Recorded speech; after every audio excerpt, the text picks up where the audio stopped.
তোমরা আমার hair care অনেক বেশি পছন্দ করো কেন জানি না, তাই ভাবলাম আজকে যেহেতু হেয়ার কেয়ার করবই তাই তোমাদের সাথে একটু শেয়ার করি। তোমাদের সাথে শেয়ার করলে আবার তোমরা খুশি হয়ে যাবে।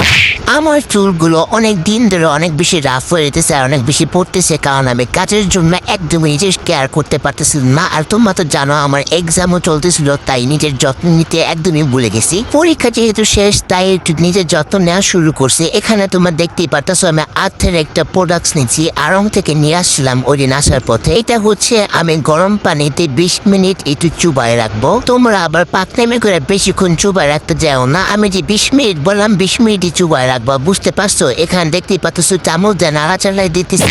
ওরে শালার, এটা কিনলে এত সময় লাগতেছে বুঝতেছি না, মনে হয় পানি কম পড়ে গেছে।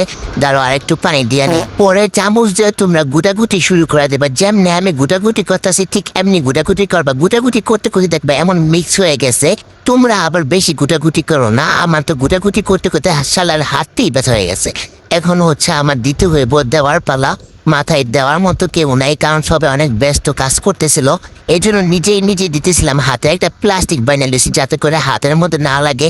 আমার নখগুলো আবার লাল হয়ে গেলে মজা লাগে না। কোনো মতো নিজে একা দিতেছিলাম। একা দিতে যেই একটা ঝামেলায় পড়ছি, কোনোভাবে খালি দিতেছিলাম, লাগতেছিল না। একদিক দিয়ে লাগলে একদিক দিয়ে লাগতেছিল না। মেহেদিটা অনেক বেশি শয়তান শালার। এটা দিতে যে আমার হাত যে কি পরিমাণ ব্যথা হয়েছে তোমাদেরকে কেমনে বুঝাবো। তারপর দেখতেই পারতেছো, তোমাদেরকে দেখাতেছিলাম ভিডিও করে। ঠিক আমি যেমনে দিছি পুরা হাত মাথায় দিয়ে দিবা। দেওয়ার পর এমনি একটা খোপা করে নিবা। যদিও আমি খোপাটা করছি, করার পর আমার মাথা ব্যথা শুরু হয়ে গেছে। সালার আমি পলিথিন বাড়লাম এক হাতে, আরেক হাতে আমার হাত পুরো লাল হয়ে গেছে। কেমন ডাল লাগে কৌতো ইরি শালার। মনটা চাইতেছে এখন যে কি যে করি, আমার তো মেজাজটা অনেক বেশি খারাপ হয়ে গেছে। হাতে লাগছে ভালো কথা, এখানে আমি হচ্ছে কোলবালিশের উপরে একটা সাদা উন্না পাইছিলাম, সেটা দিয়ে মাথা রেখে শুয়েছিলাম। এইটা যদি আমার আম্মু কোনোভাবে আমাকে দেখে, আমার আম্মু না আমাকে মাইরেই ফেলবো আজকে। বলবো সাদা উন্না ছাড়া কি ঘরে আর কোনো উন্না ছিল না? এখন তোমরা বলতে পারো আপু আপনার জামা তো সিরা, তোমরা তো জানোই আমি হচ্ছে গরিব, আমার কাছে কোনো টাকা পয়সা নেই। এই জন্য আমি সিরা জামা পরছি যাতে করে রংটা না লাগে। এই তো শাওয়ারের পরে চুলগুলো এত বেশি সুন্দর লাগতেছিল, উড়ি শালার। আমার চুলগুলো পুরো ঝুলমুল করতেছিল। এটা দেখে তো আমি খুশি হয়ে গেছি।